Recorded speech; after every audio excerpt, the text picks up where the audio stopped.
Hi everybody, it's David Fleming here from the Toronto Realty blog, and welcome to this week's Pick 5.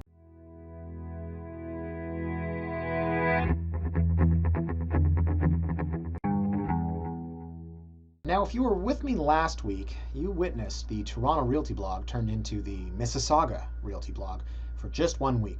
Yes, last week was March break. It was very slow on the residential single-family housing market, so I decided to take you out of your comfort zone and show you what properties are like in Mississauga, specifically around the Clarkson GO station. Now, that's an area where I've had a few clients move to in the past, I guess in the past year. I've had a lot of clients move out of the city, as is becoming a tradition with people that can't afford to live in the city. So I want to continue that theme a little bit more this week, and not so much outside the city, but I've been doing a couple deals and a few offers here or there in Mimico. Mimico and sort of that New Toronto, Long Branch, Alderwood, all kind of meshes together sort of thing.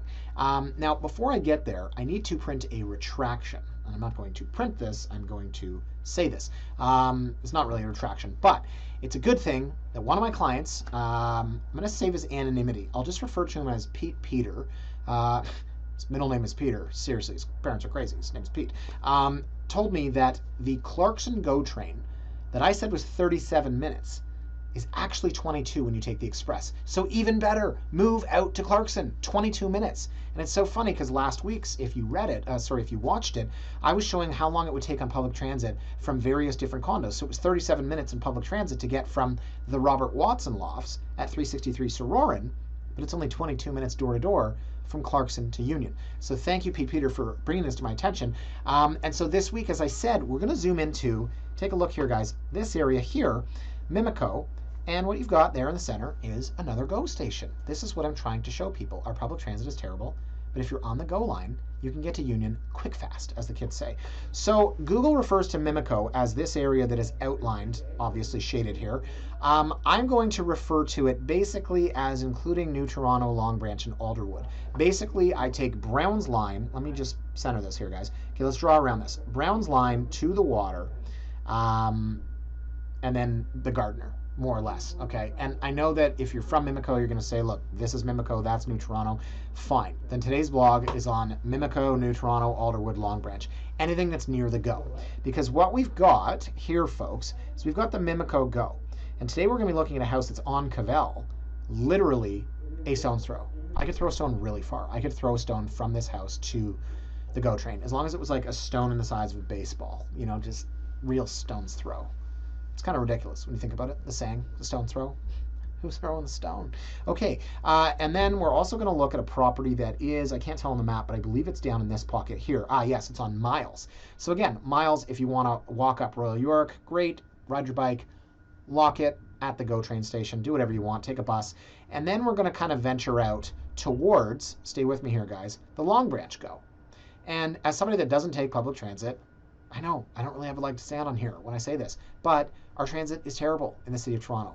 And I'm not going to get in a political rant, but nothing's going to get better because politicians get 4-year terms and they're looking for re-election after 2 years. And so they really have 1 year to try to enact any change. What we need is somebody to get like a 50-year term, and then they can think long term. We need more subways. Imagine this, to go on a tangent. Imagine the entire Golden Horseshoe is connected by like Japanese-style high-speed bullet trains. Did I do this bit last week? Imagine waking up in Niagara Falls in your $150,000 bungalow and getting to Union Station in 24 minutes. I think I might have done this bit last week. Anyways, guys, so this week, yes, we're going to look at 5 properties in Mimico, and here they are. As you can see on the map, we've got one, as I mentioned, in Cavell. We've got 3 clustered here, 1 down here in New Toronto, and 1 at Long Branch. So without further ado, we're going to look now first and foremost at 109 Cavell. And we're trying to somehow compare this to what you get in the city. And we did this last week, we're doing it again, but for good reason. We have a 46 by 112 foot detached, right? And it says duplex here. There's a basement apartment. Or no, sorry, is it in the basement? This one's a bit confusing. Okay, not important. We're really looking at the size of the property here. Because if you are interested, it says duplex, it says there's 2 kitchens, and it says unfinished basement. So you can't really have a kitchen in the basement if it's unfinished. Are you with me? So we'll take a look at the map here, guys. So this is what I meant by stone's throw. I'm pretty sure I could throw a stone from here to there. Are you with me? So from the Mimico GO, how far are we? Where's my map? Maybe I didn't do one. I'll just tell you, from the Mimico Go, oh, you know, around here, it looks so much better with that red line. I'm looking. I don't see it. That red line, you know, that just says, here's the GO train. Thank you, Google. It is 16 minutes. So it's 16 minutes from door to door, not from Cavell. It'll take you a minute to walk, but to Union Station. 16 minutes. That's amazing. So the house itself, as I said, 3-bed, 2-bath. And we've got a massive lot here. So this is very close to the train. You might, the benefit, of course, of being close to it is you might hear it. But it's a very charming, somewhat original, again, not staged like they are here in the downtown core. Parquet floors, kitchen, there you go, kitchen stainless steel appliances with old cabinetry. So it's a bit of a mishmash. But at $849, and I don't think this thing's, I think it's going to sell for $1 million. I'm not going to say $1 million is not a lot of money because some of you guys watching this are hoping to get into the 1-bedroom market. But $1 million for a 46-foot lot. I showed you last week the bungalow and leaside land value that sold for $2 million. I think $1 million or $975 or whatever, you could probably deal with this cheese-colored. That kind of looks like marble cheese-colored countertop. So the photos aren't fantastic, but the property certainly is. 46 by 112. Now it says here, separate entrance to the basement, unfinished. Main floor, living, dining, kitchen, sunroom. Second floor has master, second, third, and rec. It doesn't make a lot of sense. I haven't been in it, so I can't say beyond this duplex and this 2-kitchen, where is this mysterious second kitchen? Could be a mistake in the listing. I'm not seeing anything. No, I don't get it. Anyways, so not the best one to start on here, guys, but that is the cheapest in the area. So it's kind of this mysterious little maybe duplex. But as far as price goes, $849, call it $950. The 46-foot lot, I mean, maybe somebody could tear this thing down and build a monster home. And again, that is what's happening in the area. So I wanted to show you, not to get off track here, but I want to show you a couple of the properties in the area. One Lakeshore Drive for $3.5 million. You can literally, from the hot tub, see the water. I mean, that's pretty cool, right? That's the kind of thing that's going on in this area. And then this one here, this is a brand new custom home, and this is on a 54 by 155 for only $2.5 million. If you took this house and put it at, I don't know, say up on Alexandra or something like that, this would be $5 million, because there was one in Alexandra that sold for 4.728 that was on a 50 by 130 or 20. Yeah, so double it. Double it. And where is this thing? Right here. Oh, I have a client on Daisy. They got an incredible deal. I think they paid $1,120,000. It's probably worth 1.4 now. So there you go. But that's kind of what's happening in this area. And I mean, this house is absolutely jaw-dropping. It's spectacular. It's beautiful. But there's development going on in the area. And so the point I'm trying to make, let me go back to Cavell, is that maybe somebody raises this and builds a new, and maybe they're looking for something similar in terms of price point. But you know, if you're looking at $1 million and what you're getting in the city now, I mean, things are selling at Woodbine and Danforth. There was one that was on a street called Maryland, which is Danforth and Maine. It was a really bad spot. Somebody just got shot out there. I was thinking about that the other day. I can't remember the name of the street. Oh, it was in the news on the weekend. Literally around the corner from there. And someone paid over $1 million, right, to live in that area. So anyways, okay, let's move on. Enough about people getting shot, and we'll look at the next one. So 16 8th Street. Okay, this is a very simple detached 2-story on a 25 by 125. There's a lot of these. And so you saw a lot of bungalows on these streets, and it's kind of laid out like an original, I don't know, I guess New York, 1st, 2nd, 3rd, 4th. Where did Jerry Seinfeld live? West 81st Street. Good trivia question. So in Mimico, you've got 2nd, 3rd, 4th, 5th, 6th, 8th, etc. So this is $899, 3-bed, 2-bath, 25 by 125. There it is from the front. I probably wouldn't have led with this photo because I don't really see the house. And there it is, as I've said. These are laid out pretty much all the same on 25 by 125 foot lots. And this house I like more than the other one in terms of the actual physical condition and the livability, but the other one was on a 46-foot lot, which was fan-freaking-tastic. There you can see they've still got the original galley kitchen. Now you kind of blow out that wall and have an open concept island open to dining area. Basement's done. It's nice. It's deep. I wouldn't say dug out necessarily because that could be original ceiling height. Very charming little house altogether. And there's the man cave. That's where the man goes when he's bad. There you go. Great shot there. That's very nice. I like that. Okay, so where is 16 8th Street? It's down here, guys. And being this close to the water is massive. This is what people are looking for when they move to Mimico a lot of the time. Is I wouldn't say that they're nature enthusiasts or what have you, but I mean, it's an attraction. It's why some people like living in the beaches. You like to walk on the boardwalk. You like to see the water. I went there once, I think, in like Christmas time with my wife. We brought the dog. It was fun, you know. It was freezing. We bundled up, walked around. It was something different to do. And I guess a lot of people like to be down here by the water, whether they, I wouldn't say are loners, you know, like they don't want to be in the busy city, or whether they want to be in an area where you can literally walk to the edge of nothing, which is what the lake is. They just don't want to be in a hustle and bustle area, and they want to be close to the water, and that really does push the price points here. So I want to show you this. So this is 14 8th Street, okay? Now this just sold, right? You can see here March 7th. Now this was a 3-bed, 2-bath on a 32 by 125, but you can see from the front, the house is the exact same size, where the extra land is here, okay? And in terms of the actual physical product itself, I mean, it's more or less the same thing, right? See, that's exactly what I said. They would take down that galley kitchen, make an island open to the dining. Do I know a couple things about real estate? I think I do. Okay, exactly the same footprint. So I wouldn't be surprised if this was the identical footprint. Listed at $999, sold 1.2. So now we go back here, and again, 25 by 125, listed at $899. So can we simply say, there it is. See, this has the mutual drive. Know exactly what I'm talking about now. The other one's got the private drive. So can we say that that was $999 sold 1.2? Can we say this is $899 sold 1.1? Not to make it sound too simplistic, but I'm going to say yes. I think that's where this is headed. Maybe $1,080,000, something like that. The big difference here is that private drive, in my opinion, is worth $100,000. You've got 7 feet more of frontage. You've got a 32-foot lot.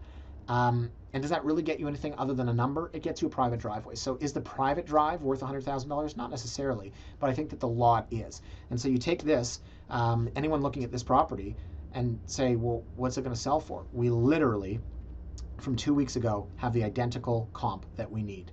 And there it is. Okay, moving right along. See that first one on Cavell? It sucked. That mysterious kitchen just made me look like a fool. Okay, 39 Wheatfield Rd. So now you get into a different architectural style, right? This is this kind of like barn shape. You get these ones here that are just, you know, red salt boxes. To each their own. I don't really have a preference.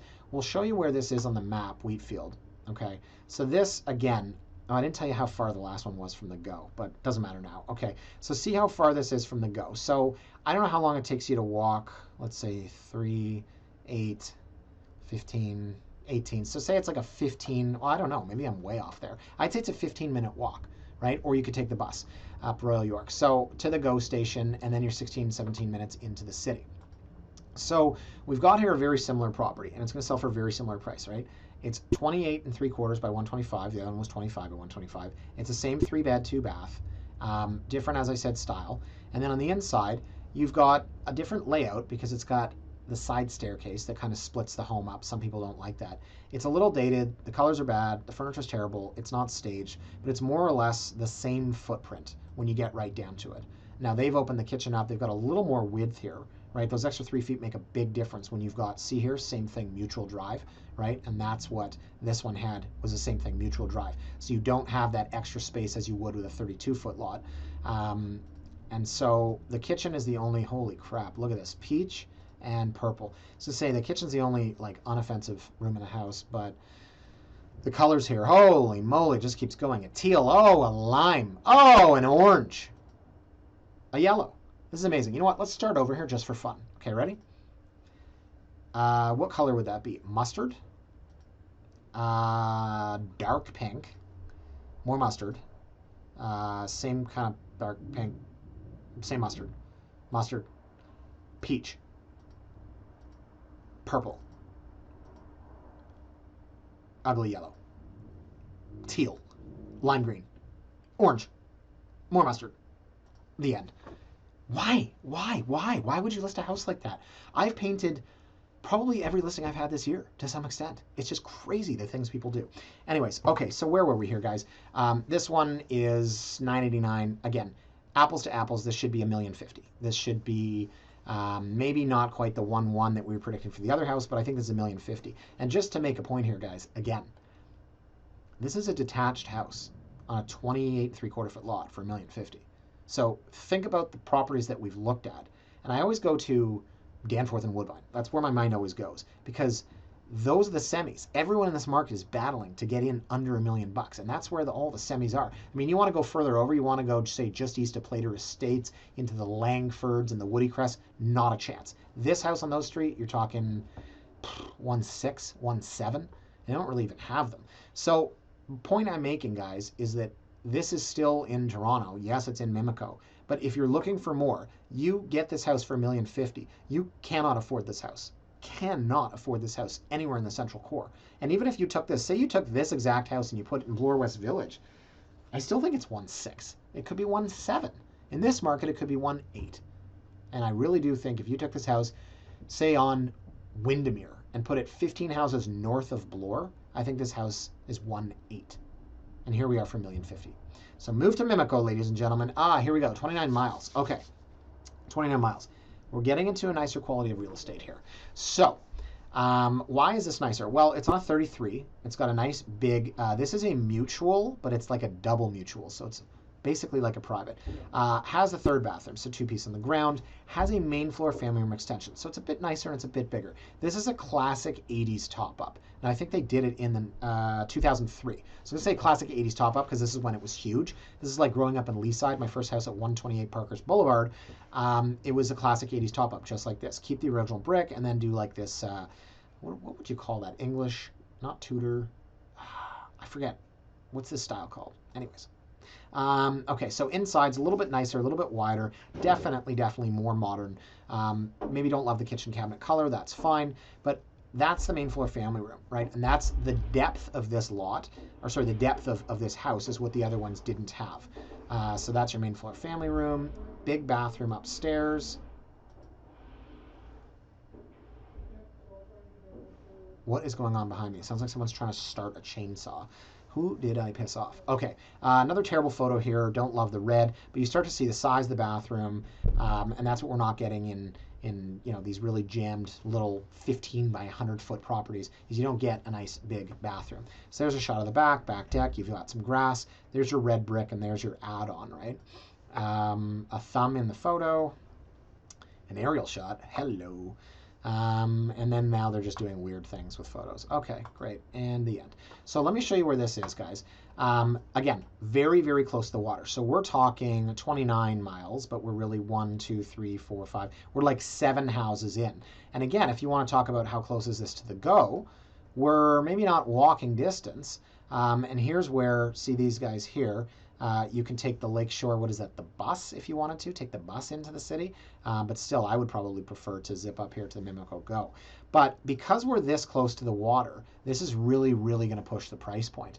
And I'm thinking for this house, I'm going to show you a comp, which is right here, 32 miles. Now, this was a long time ago. This is June of last year. That's an eternity. And as you guys know, prices in last February price was up 27%. So $950, if you were to take, call it $1 million and 20%, you're at $1.2 million. $1.2 million for this property. Now it's a 3-bed, 2-bath, 30 by 115, no main floor family room, and it's literally across the street from our good friend, 29 miles. So 29 miles with the third bathroom and with the main floor family room extension. I'm thinking it's $1.3 million. So $1.3 million for this property, it's a decent price. I do think. And there's one comp I'm going to show you here. This just sold, and I was going to use this as the comp for the next property, which I still will, but $1,149,000 sold $1,380,000, 35 by 123, 3-bed plus 1, 4-bath, main floor family room. So we go back to our friend Miles. Miles is way closer to the water, and it's a 3-bed, 3-bath, doesn't have the 4th bath, and it does have the main floor family room, right? So I think apples to apples, this thing should be 1.3, and I think that's a decent price for it. So let me move on to the last one here now, guys, and this plays in beautifully to what we just looked at with that comp. This is 85 Alder, and this is the best of the bunch. This is a 35-foot wide lot, and you can see the width of the house. So every room's going to be bigger. They've got 3 beds, plus 1 in the basement, 3 baths, okay? Second, and main. So they have that 4-piece or 5-piece master ensuite. And this thing is relatively new. You can see there, it's in pretty good shape. I don't love the kitchen right there. That's not my favorite thing. I like it right at the back. Kind of dips down there, right? So you can see how you Okay, photos aren't really working for me here. But you can see it kind of dips down at the back there, so it's right in the center. But this is really upgraded. The width of the house, again, they didn't put the 4 bedrooms in. Instead, they made everything oversized. Look at this. Massive shower. Shower with 6 of your friends. I just might. Big backyard for a 104-foot lot. They really went wide. They didn't have to go as deep, and now you've got the benefit of this huge backyard. And I don't know what that is there, sticking out in the middle of the backyard. Solar panels? So where is 85 Alder? Well, it is further down towards Long Branch. So I'm zooming way out here, guys. I want to show you. Miles, see where I'm pushing right here? Miles was here. Okay, and it was that close to the water and that close to the Mimico Go. So 85 Alder, because it's so much further, that's why it's only listed at 1.3. And I mean, to me, it could be $1,350,000, $1,380,000, could be $1,400,000, but it's not one of these houses that's going $200,000-$300,000 over asking because of where it is. So yes, you could say, okay, cool, you're also somewhat walking distance to the water, but this is not as popular. This is right in between. I know I'm driving you crazy here, I'm sorry, but there's the Mimico Go, there's the Long Branch Go. It's right in the middle, kind of on no man's land. Now, Lakeshore has some infrastructure, Chinese food, fish and chips. There's a pizza place. There's a pizza place there. FBI Pizza, I think it was called. And the people that did FBI Pizza started Maker Pizza. Have you ever had Maker Pizza? First of all, not in any way economical. You're like, yeah, I want to order 3 pizzas. Oh no, it's just for me and my wife because I'm really fat and I like to have 2 pizzas. Then they show up and they're like, hey boss, it's $95. You're like, great, I just spent $95 on 3 pizzas. Isn't pizza dough, cheese, and sauce? Best markup of anything in the planet. Unless you went to like Jacob's Steakhouse. Who's paying $400 for a steak? Anyways, there's a pizza place down here. I know you guys think I'm obsessed with pizza because I put this in last week's blog, but I'm telling you, I am obsessed with pizza. Okay, so let's go back to the house itself. So the area, again, could be maybe a little bit better, but this is the one I'm going to play off here of 106 Fifth again, because this is a really, really good comp. 35 by 123, 3 plus 1 and 4, main floor family room, sold for $1,380,000, and this was a week ago. Now we're looking at 3 plus 1 and 3, 35, same lot, no main floor family room. So listed $1,299,000. I think this is going max 1.4. I think that it could go $1,350,000. And not to tread the middle ground here, guys, but I wouldn't be surprised if this thing got 2 offers and sold for $1,340,000. And that's unfortunately the market that we're in. It's very frustrating. I had a colleague yesterday went and offered on a townhouse, okay? And he said he offered $550,000, listed at $499,000. Follow the math here, guys. Listed at $499,000, sold $550,000, or offered $550,000, because a bigger model that was not on the ground floor, like this was half in the basement, sold last week for $580,000. Right, and this thing promptly sold for $588,000. So let me get this straight. This is smaller and in a basement, and it just sold for $8,000 more than the one last week. But that's the market, guys. There are inefficiencies. And sometimes, and I don't want to promise this to everybody, but sometimes you can, wait it out, be persistent, be choosy. And I'm not going to say get a deal, but not pay through the nose or do something stupid like whoever bought that place last night. They just had what you call FU money. So when it comes to something like Alder, I could honestly see this thing, even in this crazy market, getting 1 offer and selling for $1,299,000, but I could also see it selling for $1,400,000 because in my heart, that's what I think it's worth. So there you go. Like I said, sitting on the fence, middle ground, Switzerland, not picking a side, whatever you want to call it. I think that when you're this far out of the core, there is an opportunity to not compete, not always, but I mean, let's say a house like this had 3 offers. If this was in the core, it's going to have 15. So part and parcel of why I think there's value in Mimico, and as I pointed to last week, why I think there's value in Mississauga. And not everyone's going to move out there. In fact, almost nobody is going to, at least those of you that are watching this. I may be talking to, I don't know how many views I get each week, 300, 400, something like that. I may get, one person that goes, interesting, and then gives it some thought. The rest of you are strictly looking for entertainment value, and for me to do and say stupid things, which I usually do, and today, for whatever reason, probably because I haven't had 4 coffees, I think I've been pretty well behaved. Okay, that's it. That's all I got for this week. I know, boring, right? I didn't say or do anything crazy. My mom loves it. Oh, you're so entertaining. Mom, can't we go for lunch or something and I can actually talk to you, entertain you? You watch my videos? I need to be a better son and father and husband. I never see my daughter. My wife FaceTimes me on this. Oh, here's a question for you. Speaking of going off on tangents right before we say goodbye, if if I FaceTime my daughter on this, do you think at 4 months she can see me? Do you think she knows who I am? Because I'm hoping that she does. Anyways, I'll see her tonight, I think. Great. You can read about this and more in my new book, Self-Conscious About Being a Dad by David Fleming. That's it for this week, guys. Thank you so much for watching. Any questions, you know where to reach me because I live here. Have a great weekend, guys. See you next week. Bye for now.